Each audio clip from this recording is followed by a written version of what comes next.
Hi, I'm Mason Peters, and today I'm going to tell you a little bit about show cattle. So, showing cattle is something that's very important to me in my life because it's something that I do every day. I get home from school and I go out to the barn and I work on the cattle, and when I'm showing cattle, I try to get them to grow the best hair. I try to make sure their sound is level and correct, and I try to make sure that they're always fat enough to win at a show.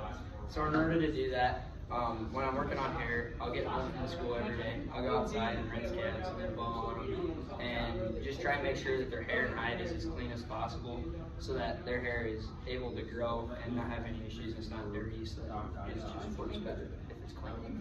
And then when I'm picking one, I want it to be sound, level, and correct. So what that means is that it can walk and it doesn't have any joint issues. And joint issues look like many different things. It can pop when it's walking. It can like swing its legs outside of its frame, stuff like that, and anything like that. So that's something I try to avoid when I'm picking them out. And there's a really cool website on the University of Kentucky, like a little cool picture, and it kind of tells you what it's supposed to look like. So it'll have the back legs straight down. That's kind of what you're looking for. So just anything like that where it's straight and then it walks and it stays inside of itself. And then when you want it level, you don't want any like hunches in its top, or you don't want it to dip down. You just want it to be flat all the way across its back. So that's kind of what I mean by sound, level, and correct.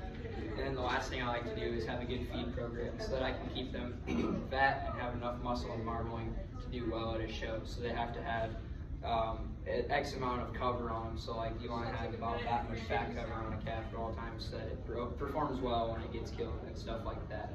So that's what I look for when I'm showing cattle, and that's kind of how I do it. So thanks guys for listening. Damn.